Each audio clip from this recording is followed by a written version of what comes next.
Barnaby, look, I had this new email. It says we want a free vacation. It's probably spam, Geraldine. Delete it and move on. There's only 3 simple steps. I think we can complete this. See? That was pretty easy. I don't know about this. I hope you know what you're doing. Sure I do. The emails came from America Green Bank. They just need me to verify our account number, our routing number, and our PIN and password. This is way too easy. People are way too gullible. But I love preying on elderly retired couples. They don't know how technology works. And they too trusting. Now that I have access to their accounts, I'm about to wipe them out. And just like that, their entire life savings was wiped clean. Yes, my name is Barnaby Pennyworth. I think you guys made a mistake. It says my bank account has insufficient funds. What? Oh no, we're gonna come down there. Well, I got an email from this office stating that we want a free vacation. And I wake up the next morning and we don't have 2 pennies to rub together. Well, Mr. and Mrs. Pensworth, I wish you would have called and verified with us. We could have told you that there is a scam that's been going around. I've already contacted our local police, and Inspector Chase Clarity is on his way here. Miss Lockvault, please help us. Our whole life is coming to an end. Our entire savings are gone. Hiya, Pennyworth. Just gonna get some information here and we'll start the report. Then I'm gonna head right back to the office. This is unfortunate, but this has Chance Wilder's name written all over it. He likes to prey on the innocent. Already ahead of you, Sarge. Got the wiretap on the cell phone and the laptop. Good job. Ooh. Rob you blind. Just with a couple strokes of the keys and a fake email address, man, we was able to get the Pennyworth entire life savings. Hands up, get out of the car. We were able to track you and knew your every movement. Now, you guys are going back to jail, and this money is going back to the Pennyworth. Ooh. Sergeant, be safe. Inspector Chase Clarity. You guys saved the day. You saved our lives and you got our money back. We no longer have to sell our house. You guys are the greatest I know. From now on, I'm going to call the actual company and the police department to verify that the information is real so this never, ever, ever happens again. Well, I'm glad we were able to help them out. Not everyone is so lucky. But in this case, a penny saved is a penny worth. And that's your tip of the day to get you on your way. See you next time.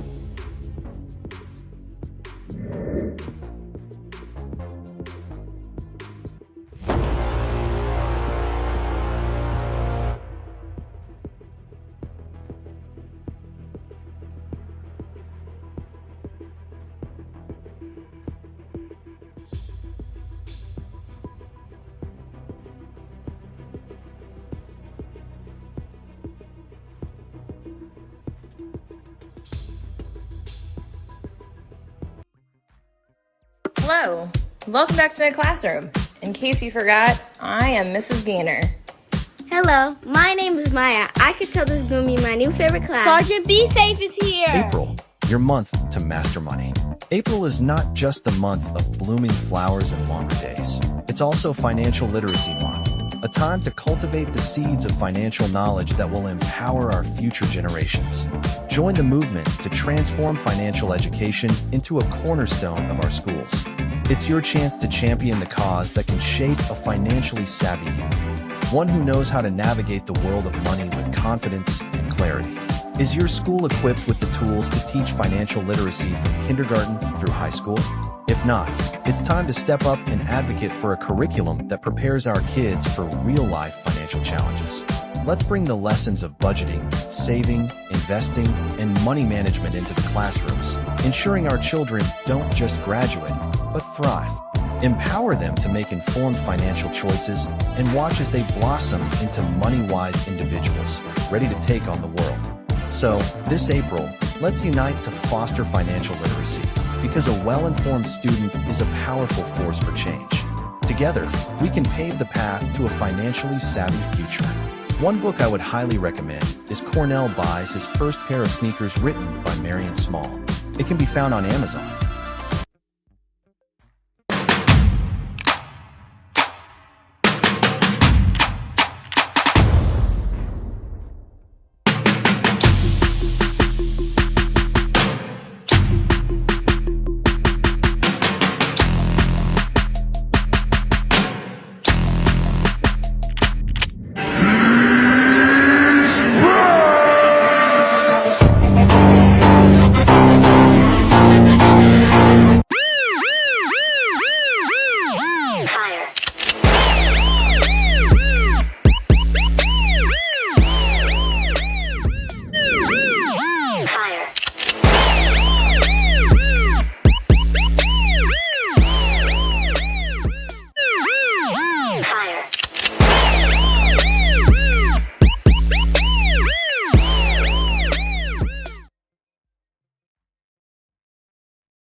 We are back. Let's get on the big full screen right there. Ladies and gentlemen, boys and girls, thank you guys for tuning in. Another episode of Black and Blue. The podcast is just for you. I am your host. I am Coach Clee. I'm your motivational speaker, your empowerment coach, your author, and your favorite baker's favorite baker. Yes, ladies and gentlemen, I am Mr. Ecclesiastics Crimes Code 302. I am the coldest code switching detective out here in these streets. And yes, you spell my name Clee, C-L-E-E, spelled for continuing law enforcement edutainment, because we educate and we entertain at the same time. I'm found on, we're streaming on, I think 7 platforms, maybe 8, but you can find me either under Coach Clee Tillman, Black and Blue. We're on YouTube, we're on LinkedIn, we're on Facebook, we're everywhere. We're also on Spotify. That's going to be uploaded. So make sure, if you want to get that shout out that you're looking for, because I can't see all the different platforms at the same time, make sure you put your name and where you're from in the comment section, and we'll give you that shout out that you're looking for. All right. We're also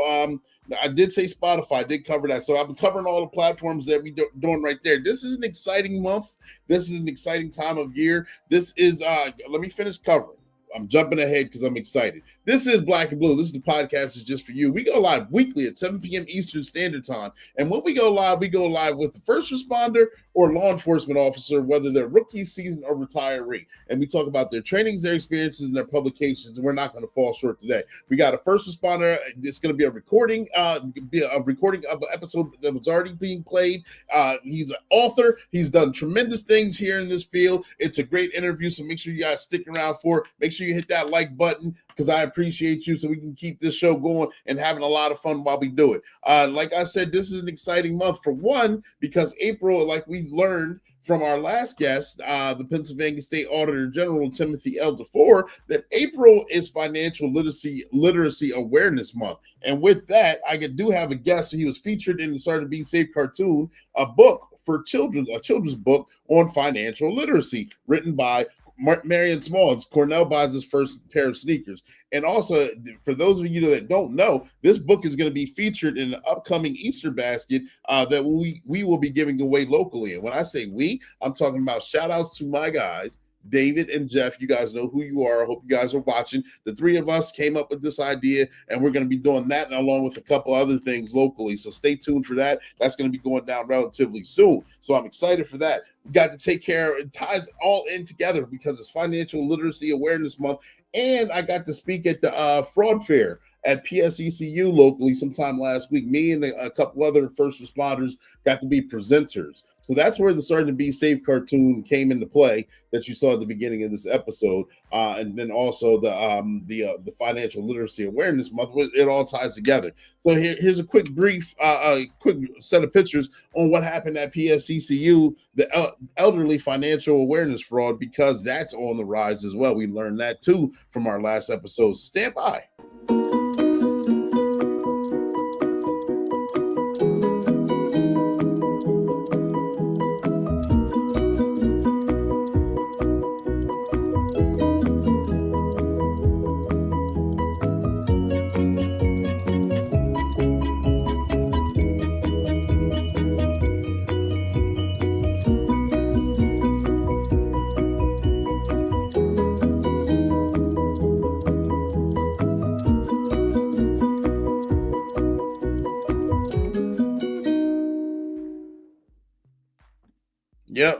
that just took place sometime last week. So both of them are very important. Elderly fraud is on the rise. Scammers are out there. We got Chance Wilder explaining that in those Sergeant Be Safe cartoon commercials that you can find Sergeant Be Safe on his own YouTube channel. And also we have the Financial Literacy Awareness Month where Sergeant Be Safe also explains that in his latest cartoon also on his channel. And if you didn't already know it, let me change this banner and let me get this ready. There we go. If you didn't already know it, that One Way Publishing is the sponsor for not only this platform, Black and Blue, it's also the sponsorship of One Way Publishing. One Way Publishing is a book publishing company where I, along with others like Cornell's first pair of shoes, Marion Small got to write make their dreams come true. Their motto is they can turn a mere thought into a book that's bought. So if you ever wanted to write a book, whether it was fiction, nonfiction, if you wanted a cookbook, a comic book, whatever it may be, a children's book, that One Way Publishing is the way you want to do that. And workwithclee.com, the website that's scrolling below, is how to do that.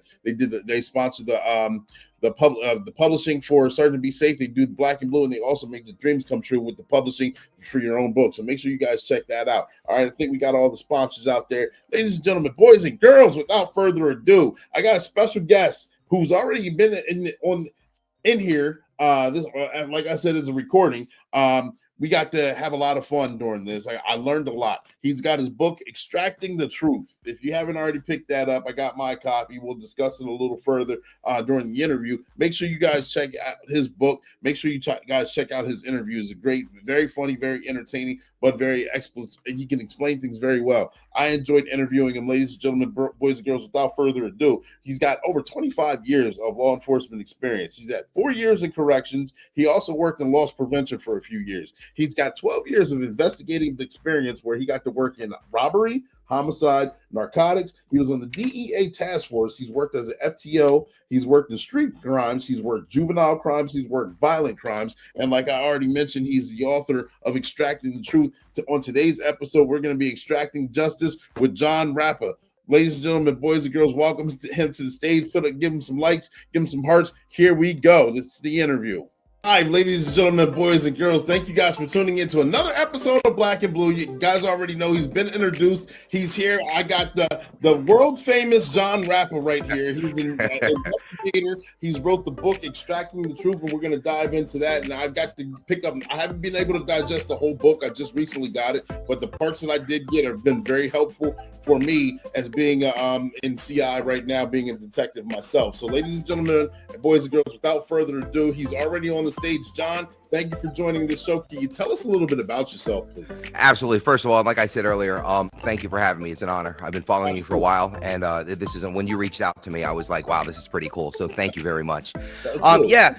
So I'm, I've been in law enforcement. I'm born and raised in Florida. I grew up in South Florida and moved up to North Florida, 2005, the Gainesville area. But I've been in law enforcement probably, since 1997. I started out with the Department of Corrections, did 4 years there, left as a sergeant. Been very blessed in my career. I've worked 2 different agencies. My first agency was a very small agency, Lighthouse Point, Florida. Okay. It's in Broward County. Very, very nice city on the water. Small, about 10,000 residents. It was a great starting ground. And honestly, I really enjoyed my time there. I still have a lot of good friends that work there.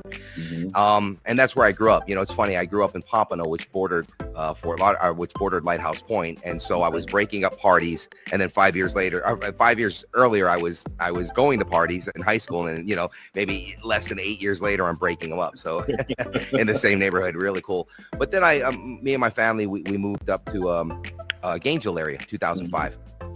And I've been there ever since, and very fortunate in my law enforcement career. I've done a lot of different assignments, obviously patrol. Right. I was assigned to obviously field training officer. I was assigned to the DEA task force in South Florida. My first 13 months in Gainesville, I worked a deep undercover assignment. Nobody knew who I was. I had no connections to the areas, and they had a lot of money in the drug forfeiture account. So they sent me in undercover. I had no idea what I was doing.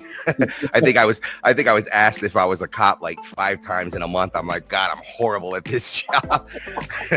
I did that for about 13 months, and then I went to patrol. And I've been very, very blessed. I was a juvenile detective for a little while. Back on patrol. I was on a violent crimes unit. That's probably the most rewarding part of my career, between that and homicide. But I was on a violent crimes unit called TIU, Tactical Impact Unit, and we did robbery, we did violent crime, and I was one of the investigators on the team. And I was on that team for about 4 years, and just had such a good time on that unit. And then, of course, I went to robbery homicide, and I spent about 7 years or so there and got promoted to corporal. And in my agency, if you get promoted, they send you back to the road. So I became a corporal, and then about a year and a half later, I became a sergeant. And so now they reward you with all your hard work by sticking you on midnight shift. That's where I'm at now, with the pale face. There's no sun, man. and sporadic sleep. I get it. Yeah, absolutely. But very fortunate, I've had a good time. Thank you for giving us that background. I mean, hearing the transit, being in law enforcement for over 25 years, for once, I know you had seen a lot. I know you got to experience a lot, sure. Actually. So I know I've seen a lot. I'm not trying to compare apples and oranges, but can you tell us a little bit about some of the changes that you've seen and some of the significance of actually working on some of those teams that you've been on before? How they've been a positive force for you moving forward? So, I mean, law enforcement in general has changed. I remember starting off, and we started off doing handwritten reports. I came at the very tail end of that, and at some point right after field training, we started writing our reports on computers. We have a database in Florida called David, and David is where we can access people's driver's license, their photo, and so forth. I'm sure you have something similar in Pennsylvania. Yes. We didn't have access to that when I was a police officer originally. So the earlier part of my career, this is just a technological change. At the earlier part of my career, I would ask somebody for the name identification, and I would try to figure out if they're being honest with me just by asking them questions. Well, now I can pull their picture up on the database right there in my car. Right. We went from just regular police work to automatic license plate readers and facial recognition. Yeah. There's just one of the things that I say in some of my interviews when I have a suspect in the box is one of the things that I say is when I'm telling them how strong our investigation is, the line that I use periodically is, I don't know how cops solved crimes in the 80s. They had to get out of their car and actually do work. It's very easy for me to put cases together. I'm not very good at it, but we have the technology, and this is what we have. And then I kind of lay out some of the things that we have and how we solve crimes and things of that nature. And when you really think about how far we've progressed, it's amazing. It's amazing how far we've progressed. Yeah, I have to agree with you as well. Absolutely. I remember one thing that I was real adamant on was accident reports. I hated accidents. And then that's when we had when I started, we had the carbon copy sheets. And I hated them until I finally memorized the order of what they had on there, and I knew during first approach what questions to ask, so I could start filling out certain blocks before I just had a system in my head. Sure. I could get it done. I used to pride myself, if it wasn't a major accident, of course, I could get it done, get everyone on their way within 5 to 10 minutes, and then clearing up the streets or whatever, and clear the roadway, whatever needs to be done. Then we switched over to tracks is what we use now. Okay. You had to type in this, you had to go here, and it was a whole new system for me, and I hated it. And I think I was one of the last officers that kept the carbon paper until we officially ran out, and then I was forced to learn tracks because we had no more carbon paper. And then when I learned how to use tracks and I finally got my system down, I was like, wow, I've been avoiding this whole time, and it's actually so much easier. Hey, Cleet, do you remember the stencil with the pictures of the car? And the young generation, they don't know. It's funny. I was going through some old things about a year ago, going through an old box, and I found one. Mine's still on my old clipboard. Yeah, we've come a long way. Longer used, actually. Absolutely. Yeah, 100%. Even in interviewing, we've come a long way. Interview and interrogation. One of the things that I remember at the earlier, I think we're a lot more cautious these days than we were back then. I think the burden of proof right now is a lot higher than it used to be as far as, prosecution. And I also think that the courts are we have to be very careful on the things that we say and do during an interview, which rightfully so, we should be. But I think years ago, we had a lot more, and I'm not saying this was a good thing. We had a lot more freedom back in the day to kind of say things. But I think we're a lot more cautious. I think, at least in my circuit, we will be brought to suppression hearing very quickly if we say and do the wrong things. And so one of the things that I remember being a rookie, brand new, like first year officer, having a vet officer tell me, if you want to get people to confess or cooperate with you, threaten to take away their kids. They'll always listen to you. They'll always cooperate. Well, right now, look at your reaction. And that, so back then, being young and impressionable, you think that that's the right thing to do. Then years later, you're into the job going, that is one of the most horrific things that you're going to get suppressed. Your statement will never make it into court, if you have a decent defense attorney. And I mean, even a bad defense attorney can get that toss. And you think, these are the things that I was taught at the earlier part of my career, lying about evidence, fabricating evidence, literally making evidence up, and we're not allowed to fabricate.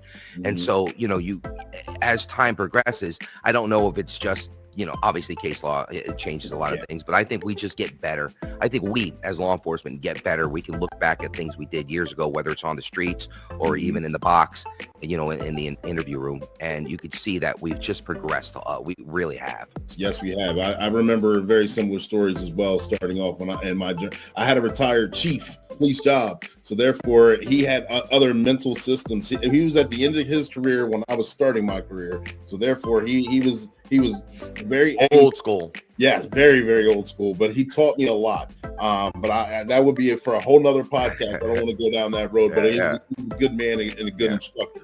But I wanted to talk about is that you actually wrote the book, Extracting the Truth. And this right here, you explain different ways on interviewing and interview techniques that have changed as well. You kind of alluded to that. Can you tell us how you learned some of the techniques, how you apply the techniques, and also how you're able to make it make sense and put it into a book itself?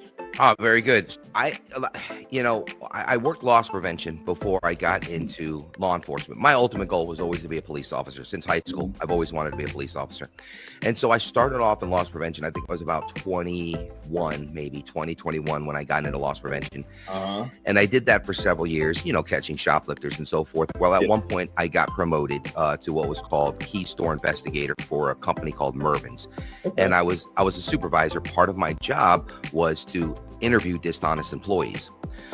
So, and then I got accepted to the field manager and training program where I would have several stores underneath me. So when I hit that level, they sent me to training. And one of the first courses that I took, a bunch of our senior investigators went to a Wicklander, WZ. You've heard of Wicklander, Zulowski. They're like Reed. They're the big company.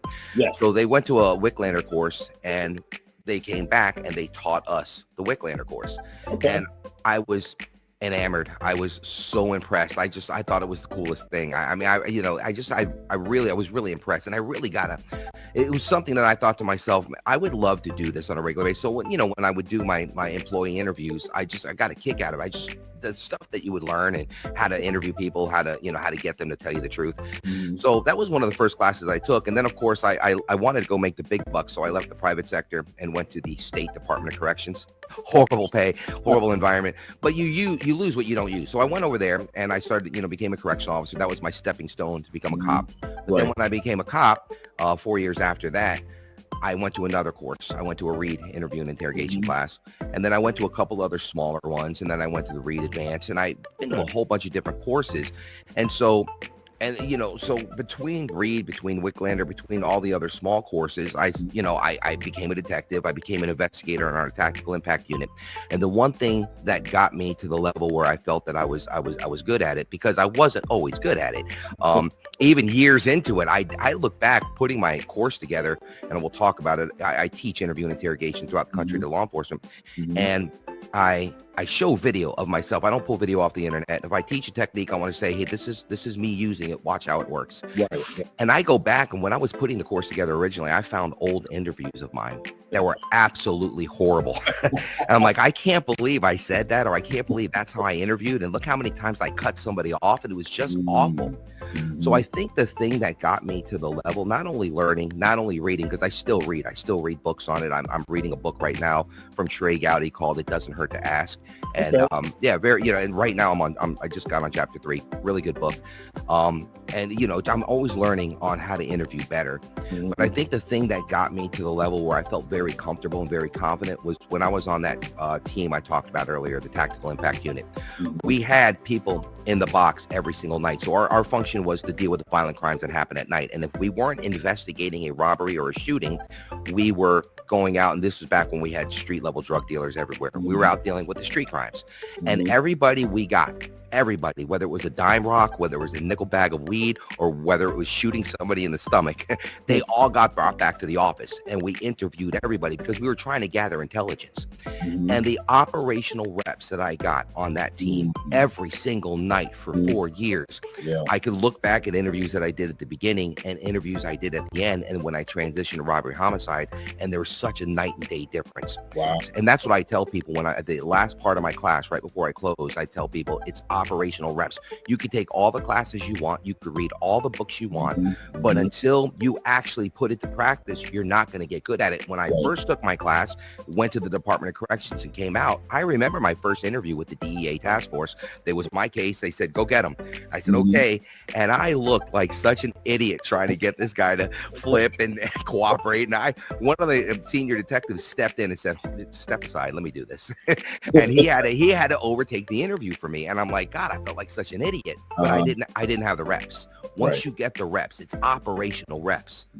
So that really helped me kind of perfect to where, where I felt that I had the technique at least to show other people how to do it. And I'm still learning. My class 5 years ago is different than it is today. I take things out. I add things because you're always learning new things. So that's kind of how I put the class together. And then being able to put it in the book. I used to get told by people when I would teach a class, you should write a book. I'm going to write a book. I'm going to write a book. And I never did. And the one thing that always stood out to me is I'm always pitching other people's books. If I teach something in a class, I tell you exactly where I got it from. This company, this book, and so forth. And so at the end, I would put a bunch of, I'd have a slide full of different books on my slide. And I'd say this book, this book, this book. And one day I realized that if I could get commission for all the books that I'm selling for other people, I would do all right. And then it hit me, why not just put your own book out? Like really, just do your own book and see how that goes. And so and that's kind of how I put all that together. Gotcha. So being an instructor and getting the reps in, you got on-the-job training for interviewing, and then doing the training itself, going nationally to different locations, putting out on trainings. You get the reps in that way to have your own book.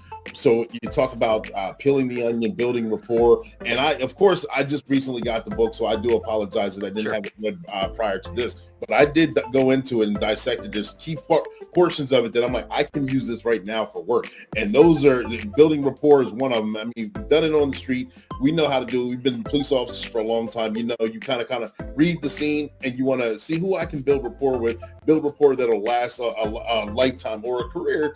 So not just for that moment, but you can go back to that person. But hey, we've had a good relationship. You remember that one time I helped you out here? Yes. So therefore, how do you utilize that in an interview? It's funny that you were what you just said reminded me of you've seen the movie Colors, yes? Yes. Yeah, that's the movie that I watched and I was like, yeah, I want to do that for a living. I was in high school. I said, man, I want to do that. Robert Duvall, if you remember, because you just said it, building rapport and future rapport on the streets is paramount to good street policing. Yes. Paramount. And so you said it. There's a scene with Robert Duvall where Sean Penn chases down that guy in the alley and then, comes back, brags about how fast he is. And then Robert Duvall steps on the crack, crushes the crack and then lets him go. And Sean Penn's mad. And Robert Duvall looks at him and says, you owe me one. Say it. You owe me one. I'm Hodges. Ask around. I love that. And honestly, I've stole that line from him as a street cop because it really, what you said is gold, right? For street policing, it's future rapport. It's not just now, it's future rapport. So I just wanted to kind of touch up on what you said. I love it. Absolutely. But rapport in the box to me is half the battle. It really is. I always tell people, nobody's going to open up to you if you're judging them. People ask me, well, how are you so nice to a pedophile? How are you so nice to somebody who murdered a child or murdered somebody in cold blood? How are you so nice to these people? And I said, we have an end game. Nobody's going to open up to a jerk. Nobody's going to open up to a judgmental cop. You got to put yourself in a position of take the police thing out of it. If somebody's your boss or your significant other or your coworker is questioning you and acting like a jerk, they're not going to open up to you. They're going to shut down. They're going to become argumentative. You've got to build rapport with people. And one of the things that I say, I talk about it in my book, I talk about it in my class, your most powerful tool as an interviewer is rapport, trust, connection, and empathy. Those 4 things, that's half the battle. Once you get that foundation, that's your foundation. That's the foundation of your house, of your building. Once you get that foundation, everything else falls in line. And so, yeah, I mean, would you agree? Absolutely, 100%. So one of the ways that I teach people and that I've learned how to build rapport in the, it's in the box, in the interview room. It's different on the streets. It's kind of the same on the streets, but really in the interview room, you have all the time in the world. Yeah. One of the things that I tell people, because I teach an interview and interrogation class for patrol officers, it's a 1-day class. And there is a difference in building rapport on the streets than there is in the box. In the box, you have all the time in the world. Stop rushing it. There's no need to rush it. If you're going to be in it, you sit down in the interview room, understand that a good interview, you're going to be in there for a while. And the first half of that should be building rapport. I'm not talking a 3-minute conversation. Talk about anything other than the crime for about, 20, 30, 40 minutes, for as long as this is the foundation. Right. One of the videos I show in my class is I show a video of a kid who was he molested 4 young children. He was a lot younger than me. He was in high school or middle school, but he molested 4 young children. And when the sergeant of the sex crimes unit asked me to interview him, he was sick. He couldn't talk, so he asked me to interview him for him. So he goes out to pick him up. I'm reading the case files. I'm trying to familiarize myself with the case. Right. The kid comes in. The sergeant looks at me. He says he's angry. He's mad. We had to, kind of fight him to get him in handcuffs. He's not talking. And the civilian CAC worker was there, and she says, I know the family. I've dealt with him before. He's very introverted. He's not going to talk to you. So I said, well, he's here. Let's talk. And this is one of the videos I show in my class, teaching people how to build rapport, because you can tell people all day long, build rapport, but you got to teach them how to do it. Yeah. You talk in terms of their interests. That's how you build rapport. You have a conversation. And Dale Carnegie in the book, How to Win Friends and Influence People, taught me that. He says in the book, he says, talk in terms of other people's interests. So I had to sit down with the kid, and obviously I'm talking about sports. What do you want to do with your life? College. He doesn't care about any of that. I look like the old man in the room trying to, be an authoritative figure. You got to go to school about that. And at one point he brought up the video game Fortnite. I said, what do you do after school? He says, I play Fortnite. For the next 30 to 40 minutes, he went from being closed down to we had a 30, 40-minute conversation about Fortnite. We talked about Fortnite. We talked about Robert Downey Jr. and the Iron Man series. Yeah. We talked about Marvel versus DC, and because it's what he liked. And by the time we were done, he was spinning around in the chair. We're fighting over candy. Who's going to eat what piece of candy? And then I sit down and say, hey, listen, I like you. You're a nice kid. I think we're vibing, but we have to have this conversation. And it took a while, but he came clean and talked about what he did to all 4 children. So and all it was building rapport. So I think finding commonality, Tony Robbins says it best. Rapport is power, and rapport is the feeling of commonality. And if you can find common interest and talk in terms of their interest for as long as you can, not 5 minutes, not 2 minutes, or as long as the conversation allows it to do that, you'll be surprised once you get their resistance from here to here. It's so much easier to talk to people. Yeah, thank you for explaining that the way that you did, and it totally makes sense, and I can actually visualize it in my head as you're explaining it. And it reminds me, honestly, I've been on the streets for a while. I've worked a couple narcotics and other on teams like that as well. However, before I was getting into policing, I was actually considering sales. And I took sales courses. So How to Win Friends and Influence People is one of the books that I read. And I'm like, I want to do sales. I don't want to make relationships and friends, not knowing. I'm in my early 20s at the time. So I'm going into it very naive. And understanding, again, rapport building is basically building the foundation for a friendship that you're looking for, immediate friendship or long-lasting friendship, something in the middle. However, people aren't going to talk to you or buy from you or be able to sell to if they don't trust you. If they don't trust you and they and you're not going against your word. So therefore, I didn't know how much at that time related to law enforcement until, again, like I was talking about my first FTO, you might as well call him. He really wasn't. But when I worked for a smaller department, the retired chief, he would always talk about building rapport, and that he says, I'm nothing but a used car salesman.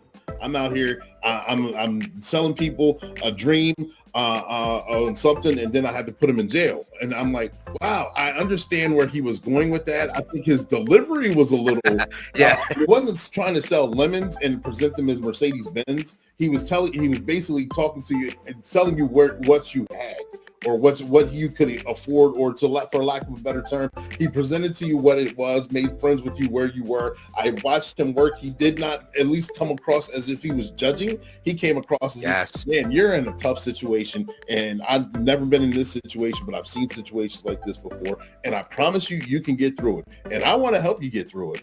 There's certain steps I have to do because I have a job to do, but if I can help you through this process, I will. And I remember him doing that and working through the call itself, and the call would just open up and be like, wow, it's like a masterpiece. He's working it. I'm sitting here, all thumbs and not knowing what to do because I'm ready to just go in and wreck shop. Of course. It's so good. And, it's funny that you said that, because I mentioned a little bit in my book, and in my class, I talk about it a lot. There is not much of a difference between the sales presentation and our presentation, right? They're selling, and I always, I word it a little different than your chief. I say, they're selling paradise. They're selling cars, houses. They're selling products that everybody wants, that nobody wants. It's called accountability. And nobody wants that product, and that's what we're selling to people. But some of the ways that we get to that end product, the end game, the sale, whether it's their sale in the sales industry or our admissions of the truth and closing a case, it's the same path, right? So it's just crazy, and it all starts rapport, trust, connection, rapport, and empathy. And then when I got to the chapter where you're talking about the Wolf on Wall Street, Jordan Belfort, and I remember that movie as well, as you were explaining it in the book, the scene where they're having lunch, and he says, sell me this pen. And I'm like, wow, the supply and demand as well. I mean, you got creating the need. And I kind of wanted to dig into that as well to see what your thoughts and understanding was on that topic as well. So again, it's so relatable to the sales industry, and in the Wolf of Wall Street, for your viewers, if they're not familiar, Jordan Belfort and his guys are sitting at the diner, and one guy says, I can sell ice to an Eskimo. And the other guy says, go ahead, hotshot, show me. And he backs down. He's let me eat my burger first, or something to that effect. And then John Barenthal, who plays the Punisher, and he played in that HBO special where he was the cop, the Baltimore 7, phenomenal actor. He has a podcast called The Real Ones. He says, I'll do it. So he takes the pen, and he doesn't sell the features of the pen. He doesn't hold the pen up and say, well, look how nice it writes, and it's a beautiful color, and when you write, it's so smooth, and look at the design. He doesn't do any of that. He doesn't sell the features. He sells the need for the pen. He says, I'll give you $1 million if you write your name down. The guy says, I can't. I don't have a pen. He says, exactly, supply and demand. He needs that pen. That's exactly what it is. So you take that into the realm of interviewing, find their need. Everybody has a need. There's a root to the reason why most people do what they do. If you're talking about somebody who's burglarizing cars or committing robberies because they're addicted to drugs, their need is to feed that addiction. It's not because generally, listen, we all know that just because you're a criminal doesn't really mean you're automatically a bad person. There are bad people out there that are criminals, but there are good people that really, truly do have a hard time in life, make mistakes. And so find their need. Their need is the need for rehabilitation, or the need just to feed their addiction, and they wouldn't have done it otherwise. You found their need. If we're talking about a domestic violence situation where one of the spouses feels disrespected by the other spouse, maybe their need is the need to feel respected, right? Everybody has a need. Everybody has a want. Everybody has a root, is what we call it. And in the Wolf of Wall Street, the root was, I need that $1 million, but I don't have a pen. For what we're doing, we have to find the need. How do you find the need? You have a conversation about anything other than the crime for as long as it takes. It's the rapport building phase. So not only are you building rapport, but you're also learning about that person. And if you're doing it correctly, you're learning what their need is. One of the videos I show in my class, and again, any video that I show in my class, for the most part, there's one or two that I pull off the internet because they're great videos. But everything else is either me or my other instructors from the company, or friends of mine that are that use the same strategies that I teach. And so one of the best interviewers at my agency, his name is John Pandak. He's a really good interviewer, phenomenal detective, and he runs our sex crimes unit right now. And he has this interview where there's a mother who has an autistic son, and she's conspiring to kill her son. She's at her wit's end, and she literally plans it out with her boyfriend. And so we get a hold of some text messages and some controlled phone calls and things of that nature. So we know that this is true. And then the boyfriend, folds and says, this is what she's going to do if you guys don't intervene. So he brings her in, and he's got to find her need, because that's a very hard crime to admit to. You didn't kill him yet, but I'm going to kill him. And that's a very hard crime to confess to. And so he does a phenomenal job. He sits down, and what I do in my class is I just play portions of the interview and then I pause it. And the interview, remember, it's just the fact-finding mission. It's non-confrontational. We're just having a conversation, and I'm learning about you, and I'm learning about what's going on, right? We're not accusing anybody of a crime. It's just non-confrontational. And so after the interview, I press pause. I go around the room. I go, what is her need? She's got a need. What is it? And they automatically, all of them raise their hand and say, she needs help. I said, okay, now come up with a strategy to get her to open up to you and tell you the truth based off of her need. And 99 times out of 100, based off the lessons that we went over and the way I explained it to them, they all come up with really good strategies to get them to, get her to open up. And he does a phenomenal job. We press play, and you see how he sits down, focuses on her needs, repeats her words back to her, some of the things that she said, and she ends up confessing to wanting to go to the park with the kid. Afterwards, she was supposed to suffocate him to death. So it's, absolutely. What did he do? He found the need. Everybody has a need, and if you can find that need, you can get most people to open up to most things. Wow. Not everybody. Well, you've been a detective for long. Not everybody speaks. Right. Not everybody's going to talk to you. Some people, you can have a video of them, holding a sign with their name on it. I did it. And then when you show them in the box, like, I didn't do it. That's not me. That's AI. Yeah. Right. Yeah, absolutely. Yeah. Of course. So that's kind of the lesson of finding the need. And I think to me, that is one of, between building rapport and finding somebody's need, those are two of the foundations of getting people to open up to you and saying, hey, yeah, okay, I did the crime. Gotcha. I appreciate that. Again, the way you speak and the way that you talk and the way that you explain things is very entertaining as well. Thank you. I can see it in my mind's eye as you're explaining it, and it's not only is it helping me, I know it's helping the viewers as well that have interest, because you could take this well outside of law. Well outside. Conversations on for again, like in sales or anything else, in any kind of business.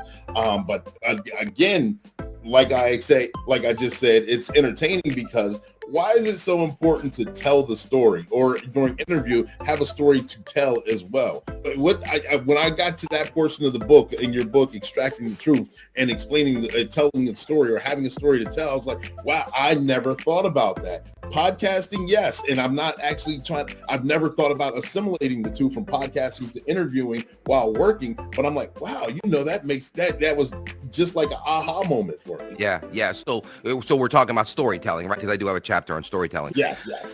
And it's funny, my son-in-law he was in the sales industry for years, and I'd sit down and talk about my strategies with him, and he would talk about his strategies with me. And that's when I realized how close we were. I mentioned him in my book as well. That's how I realized how close we were. But he taught me something that, and I've done it before. I just didn't know how powerful it was. And then after he taught it to me, I perfected it. I said, you know what, this is a powerful strategy, and it's storytelling. And he tells me a story about how he had a person who was going to buy a house, could afford it, no problems, but was just very reluctant on buying the house. And he had to sit back and kind of drive the person on the golf cart to the house, tell a story about what it's going to look like when it's done, and so forth, and really paint that picture. And I thought about it, and I said, that's a great way to deliver your strategies in the interrogation room. And I'll give you an example. Let me just start off by saying, when he taught me this, I did some research, and one thing that I learned was that, and this is gonna be my word salad. I always mess this up, but I'm sure you'll get the gist of it. One thing that I learned was that the same part of the part of the brain that's activated from telling a story or hearing a story is the same part of the brain that is activated as if you're experiencing that event in real life. It's the same part of the brain, and so that's why, think about this. That's why when you're watching a movie, some people watch like an emotional movie, and some people, not me, of course, but other people cry. Of course, not me. Other people might you either, right? Yeah, of course not. We don't do that. And then I can't cry because my daughter will make fun of me. She's ruthless. Sometimes I might tear up a little bit, and she's like, "Are you crying, Dad?" No, I'm not crying. She's great. But in any event, That's why we know they're fake. We know it's an actor. We know it's somebody getting paid lots of money to make believe and tell a story, but we get emotional. It's the same thing when we watch a suspense, a thriller, or a scary movie. We do the jump scares. We know it's fake, but the same part of the brain is activated. So think about that when you're trying to either convince somebody this is the right thing to do, is tell me what you did, or even building rapport. I'll give you an example, and I talk about this in my book, and I show a portion of this video in my class as well. I think I talk about this in my book. I'm almost positive I do. There was a building rapport. There was a guy, his name was Obadiah Dillard. He's in prison for a very long time right now. Obadiah Dillard was very violent guy. And I've known him for many, many years out on the streets. Where you said earlier, you treat people good on the streets. Years later, they respect you. Right. He actually requested, it was ironic because it was my case, but he requested me when he got arrested. He goes, I'll only speak to Rappa, which was like a godsend. I'm like, all right, well, I needed to speak to him anyway. And he was robbing banks, multiple banks. He was doing multiple bank robberies and robbing drugstores as well. So he was on a tear. He got out of prison, and he was just every other day he was robbing something. Oh, wow. So we finally identified him as a suspect, but we were getting ready to set up on some of the stores and the banks and at his sister's house. Well, he committed a crime in a different part of the city, so we weren't ready. But what was crazy is he ran directly into there was a bunch of SROs training at a high school, and he ran in their direction. So they ended up catching him. Plenty of SROs to catch him. I think God looked at it and said, all right, enough's enough. There's some divine intervention there. The SROs. Yeah, absolutely. So he comes down, and I've got to build rapport with him. Now I've known him for a while, so I could use some of that to my advantage. But I decided to tell him a story. And, as I'm talking to him, he told me that, during my conversation, you talk about anything other than the crime for as long as they'll allow it, right? Don't talk about the crime right away. And so we were talking, and I learned that he had just got released from prison. He didn't have much money, and he needed his medication. He was addicted to street meds, absolutely. But he was also, I think it all stemmed from his the psych meds that they gave him, and he was at a state hospital. Gotcha. So, and in prison. So I think it all stemmed from that. So as we were talking, I told him a story, and I said, Obadiah, you remind me a lot of my brother. And then I told him a true story about my brother who had some substance abuse issues as well. And I told him a story about it, and obviously his story kind of matched that story, and intertwined. And as I'm telling him the story, at one point he stops me. I'm trying to build rapport with him. People like themselves, commonality. I'm telling a story to get to that commonality. And at some point he stops me and he goes, I know what you're saying, Rappa. It's going to be okay. And I thought to myself, I said, wow, we just hit rapport. He's comforting me and using my name. We built rapport. So that's just one example of building rapport, and I tell people, we all have true stories. Tell the true story, because we all have a story that relates to this person in one way or another. You know what I mean? So whether it's building rapport or persuading them to tell you the truth, or selling a house or a car, storytelling is the most powerful tool one of the most powerful tools you have out there. Yeah, I love when I read that. And listening to explain it and understanding it too. I've been doing podcasts for many years now, and the most comments I get back are the ones on the stories and the explanations of the stories. Yes, I can see that. Oh, I know someone who did something similar. Oh, I can't wait to have those stories. Oh, this is the exciting life. Things like that. Going through, the explanations on leadership, and then breaking it down, ABC 8.1, 0.2, 0.3. I'll get a few. A couple people who actually want to take the course or the class or learn more are the ones who actually absorb it. But the story, everyone absorbs the stories, and they love to hear it. And when I saw it in the book, it aha. And for me, I'm like, why did I not think of that before? It makes so much sense. And I'm glad you put it in there, and I'm glad that I got the opportunity to see it, and also for you to hear you explain it. Thank you. Appreciate it. And listen, the one other thing that I tell people all the time is, listen, cops, we may never be rich, but at the end of our career, we got a lot of stories. Couple of cops now that are out there doing a good job. Some of them come back and they say, hey, you remember when you were FTOing me and this happened? I'm like, no, I don't. I'm sorry. I really don't. I remember this, and this, and they come back and they tell me something different. And I'm like, man, I wish I would. Those are good memories. I don't remember them all, but then hearing them retold, I was like, I can see myself in that situation doing that. And it's funny to hear again. Absolutely. Yeah, man. I appreciate you, Jon, for coming on the show. I appreciate you with your courses, your book, Extracting the Truth. And I'm not trying to fully rush you out the door or anything like that. Sure. Conversation. I've enjoyed talking to you. And I may have forgot to ask a question, or I may have jogged your memory on something that you would like to share with us right now. Is there anything else that you want to put out there to the world and share with us right now? The floor is yours. No, I'm just like I said, I'm very, very honored to be here. I do appreciate you inviting me on. If I can, I'll plug the book a little bit. It is available on Amazon. It's Extracting the Truth. I wrote it. I just wrote my second edition. I think if you just ordered the book, Lee, you got the second edition. Yes, it should be. Yeah, the second edition. Yeah. Yes. Okay, good. Yes. So I just did the second edition. I focus, the first half of the book focuses on interviewing, which is all non-confrontational. And we're talking about how, and again, you said it earlier, you can use a lot of those strategies in every single day life in podcasting, and I'll say this. One of the things that I do in my classes, I put up a picture of podcasters, famous podcasters. I put up Joe Rogan, Theo Vaughn, Jordan Peterson, a whole bunch of others, Oprah Winfrey. And Oprah Winfrey's a talk show host, but she's the GOAT at something. Right. She is the GOAT at empathy. She is the GOAT at rapport. She is the GOAT at removing barriers, right? She really is. She can get, and Joe Rogan to me is one of my tops. He's my favorite. He can talk to anybody about anything, right? And there's so many great podcasters out there. But they have the same job that we have, right? As interviewers, their job is to interview people and talk to them and learn about whatever they're plugging. Our job is to interview people and talk to them and learn about the crime that they committed, or the crime that they experienced as a victim, or the crime that they witnessed as a witness. It's the same job. So a lot of what they do and what we do are identical. So the first half of the book can relate to sales, it can relate to podcasting, it can relate to anybody if you just think about communication. That's all it is, whether it's peeling the onion, whether it's using the funnel method of conversation where you ask open-ended questions, you let them talk, you let them ramble, you don't interrupt, you probe when that's done, you go back and probe when they're finished, of course, and then you get more specific and more direct, right? There's all kinds of things that I think it's sales, right? It's not just law enforcement, it's life, it's every day, it's negotiations, it's sales, it's all that stuff.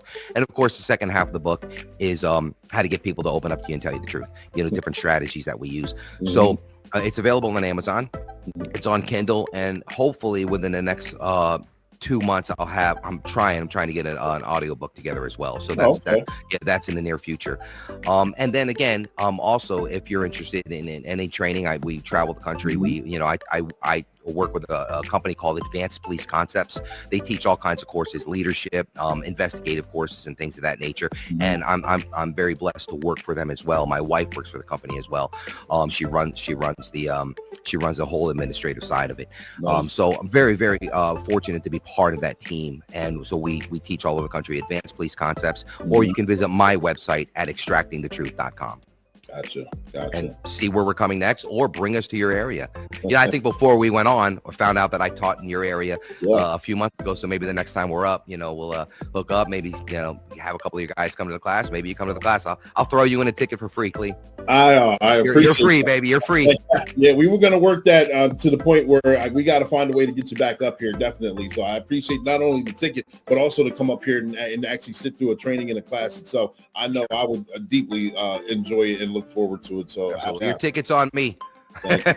Absolutely. A couple seats when you come back up. So we definitely gotta work that out. Okay, yeah, absolutely. You know how to find me. Yep. Jon, thank you for coming on the show. I appreciate you. Thank you. Very engaging, very entertaining, very educational. This is very much needed. Again, this is the platform Black and Blue, where we like to humanize the badge. We talk about things law enforcement or first responder related, whether it's trainings, experiences, or publications. I'm getting my word salad out of the way now. We all have them. I know they can always come at the wrong time, but this is a good book, ladies and gentlemen, boys and girls. Make sure if you haven't already, get your copy. Make sure he said it's on Amazon, extractingthetruth.com. Make sure you check out his trainings. Follow him on. I think you're predominantly LinkedIn. That's what.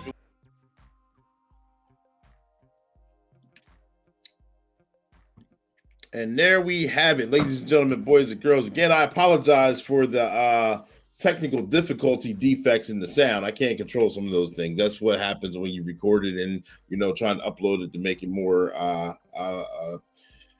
pleasing on the eye. But it was a great interview. Jon, thank you for coming on here. I appreciate the time that we spent. I appreciate that I was able to have a conversation with you. It was very enlightening. It was very fun to have you on the show. I look forward to watching you flourish and do great things out here. Again, ladies and gentlemen, boys and girls, I hope you guys enjoyed him. We talked about many different various things. Absolute LinkedIn user saying, great show. Gents, thank you. Sorry the name doesn't show up, but I do appreciate it. I know Jon does as well. We talked about the Wolf on Wall Street. We talked about peeling the onion, talked about building rapport, telling stories. His book, he explains on different techniques on how to break it down. It's a great book. It was a great interview. It's a great concept. Any of you that want to be first responders or in law enforcement and basically learning how to talk to people, make friends with people, how to win friends and influence people. The book itself is something else that was talked about on the show. So therefore, there you have it. Ladies and gentlemen, boys and girls, this is Black and Blue. This is the podcast that is just for you, where we go live weekly at 7 p.m. We go live Thursdays at 7 p.m. Eastern Standard Time. And when we go live with a special guest, whether they're a first responder or in law enforcement. We talk about their trainings, their experiences, and their publications. And when we do that, it doesn't matter if they're rookie season or retiree, and we have a lot of fun while we do that. So make sure you guys stay tuned. Again, this April is Financial Literacy Awareness Month. We got the children's book by Marion Small. Cornell buys his first pair of sneakers, teaching about financial literacy. That's actually going to be in a couple Easter egg baskets later this month. We'll discuss that. That'll be given out locally. Again, shout out to my guys, Jeff and David. You guys know who you are. We're working on that project together. A lot of good things coming down the pipeline. Again, April's going to be a fun month. April's going to be a great month. Make sure you guys take care of the elderly. Watch out for those frauds and those scams that are on the rise. Check out Sergeant B Safe's YouTube channel. We explain that. We dig a little deeper into that. All right. But we're going to catch you next week. All right. With special guests in here. Maybe it's going to be a recording. Maybe it's not. We'll see. I'm your host. I'm your motivational speaker, your empowerment coach, your author, and your favorite baker's favorite baker, Coach Clee, coming at you. Ecclesiastics Crimes Code 302, the coldest code switching detective, and Clee spells C-L-E-E. That means continuing law enforcement edutainment, because we entertain it and we educate throughout the process. So we're going to leave you out of here with a Sergeant Be Safe cartoon, and then wrap up, and we will see you next week. Take care of each other. We love you. Peace. Sergeant Be Safe is inviting you to watch this exciting and fun podcast, Black and Blue. It airs weekly at 7 p.m. Eastern Standard Time, and it's just for you. Live, ladies and gentlemen. When we go live with a dynamic law enforcement officer or first responder, whether they're rookie, seasoned, or retiree. We talk about their trainings, experiences, and their publications. We've had tremendous guests already, and we have many, many more tremendous guests coming down the pipeline. You want to subscribe. Sergeant Be Safe is here. Black and Blue is on various podcasts, especially on YouTube, so make sure you guys subscribe. And don't forget about me, Sergeant Be Safe. I have my own channel too, so make sure you subscribe to that as well. We have many adventures, learning experiences, and we have fun while we do it. You guys don't want to miss it. Not only with the special guest that's being featured, you'll see video skits of me and the bad guys, Rob You Blind, Misdemeanor, Treacherous Tony, Chance Wilder, aka Wild Chance, and Sapphire Steel.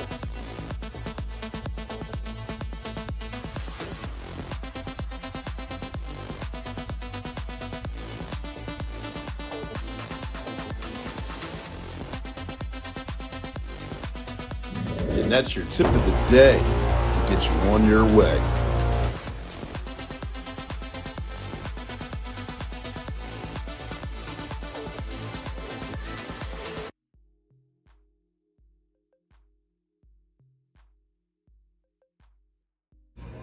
I'm not a bad cop. I never once said you were. It would be real simple if the problem was bad cops. It ain't.